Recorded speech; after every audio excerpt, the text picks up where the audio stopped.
Hello friends, welcome to Choose Narendra IAS. Today we will discuss about भारतीय अर्थव्यवस्था के एक महत्वपूर्ण टॉपिक एशिया विकास आउटलुक सन 2021 एशिया विकास bank के बारे में। सबसे पहले देखते हैं चर्चा में क्यों है। एशिया विकास आउटलुक एडीओ सन 2021 रिपोर्ट के अनुसार कोविड-19 की दूसरी लहर भारत के आर्थिक सुधार को जोखिम में डाल सकती है। एडीओ एशिया विकास बैंक एडीबी के विकासशील सदस्य देशों में डीएमसी के लिए जारी वार्षिक आर्थिक रिपोर्ट की एक श्रृंखला है। अब देखते हैं इसके प्रमुख बिंदुओं के बारे में। जीडीपी अनुमान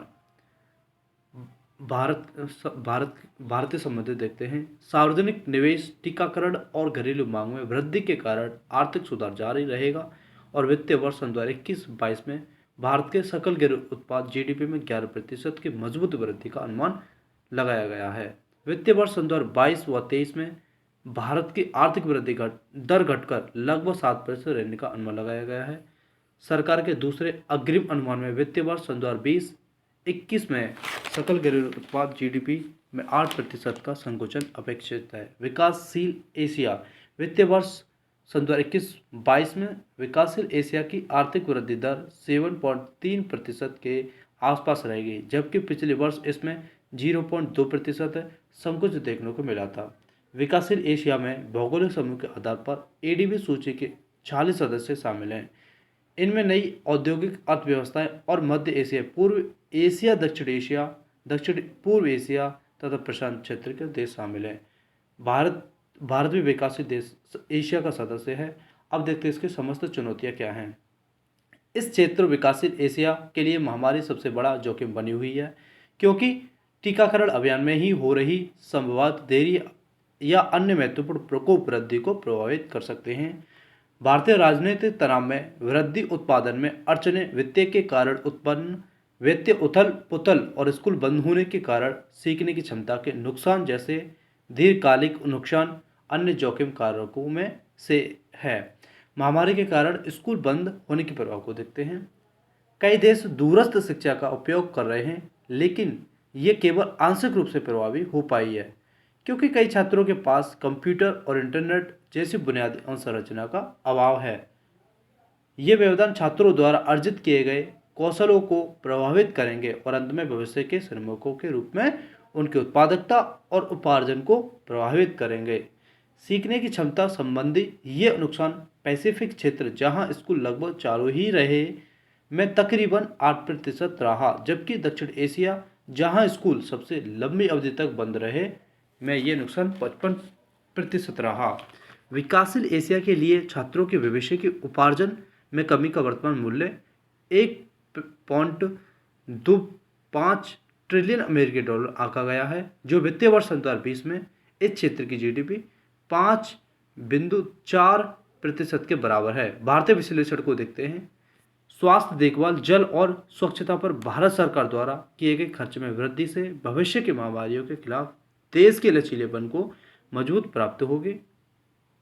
निजी निवेशकों के मनोभाव और जोखिम दर में सुधार के साथ साथ समायोजन ऋण की स्थिति में सुधार होने की उम्मीद है। उदाहरण के लिए, धन सृजन के लिए महंगे ऋण में कमी करना और अधिक खर्चे को प्रोत्साहित करना घरेलू मांग की इस वृद्धि के मुख्य प्रचालक बने रहने की भी उम्मीद है। एक तीव्र टीकाकरण अभियान शहरी मांगों को बढ़ावा दे सकता है, जबकि मजबूत कृषि विकास से ग्रामीण मांग को बढ़ावा मिलेगा और सिंचाई का विस्तार, मूल्य श्रृंखलाओं में सुधार, कृषि ऋण सीमा में वृद्धि करके किसानों के सरकारी समर्थन जारी रहेगा। अब देखते हैं उत्पादन लिंक्ड प्रोत्साहन योजना के माध्यम से विनिर्माण क्षेत्र के लिए सरकार द्वारा किए गए जा रहे प्रयासों से घरेलू उत्पादन का विस्तार होगा और वैश्विक आपूर्ति श्रृंखलाओं के साथ घरेलू विनिर्माण के एकीकृत करने में मदद मिलेगी। अब देखते हैं सकल घरेलू उत्पाद जीडीपी के बारे में। जीडीपी एक देश की समग्र आर्थिक गतिविधि का एक व्यापक माप है। यह देश में वस्तुओं और सेवाओं के वार्षिक उत्पादन का कुल योग होता है। जीडीपी इक्वल टू निजी खपत प्लस सकल निवेश प्लस सरकारी निवेश प्लस सरकारी खर्च प्लस निर्यात माइनस आयात के बराबर होता है। जबकि एशिया विकास बैंक, एशियन डेवलपमेंट बैंक के बारे में देखें तो एशिया विकास बैंक एक क्षेत्रीय विकास बैंक है। इसकी स्थापना 19 दिसंबर 1966 को हुई थी। एडीबी में कुल 68 सदस्य शामिल हैं। भारत एडीबी का एक संस्थापक सदस्य है। कुल सदस्यों में से 49 सदस्य एशिया प्रशांत क्षेत्र से हैं, जबकि 19 सदस्य उन क्षेत्रों से हैं, अन्य क्षेत्रों से हैं। इसका उद्देश्य एशिया में सामाजिक और आर्थिक विकास को बढ़ावा देना है। 31 दिसंबर 2019 तक एडीबी के 5 सबसे बड़े शेयरधारकों में जापान और संयुक्त राज्य अमेरिका, जबकि प्रत्येक कुल शेयरों के 15.6% के साथ People's Republic of China 6.4%, Bharat 6.3% और ऑस्ट्रेलिया 5.8% शामिल है। एडीबी का मुख्यालय मनीला फिलीपींस में है। I hope you like this video. Please like, share, subscribe and thanks for the watching. Thank you.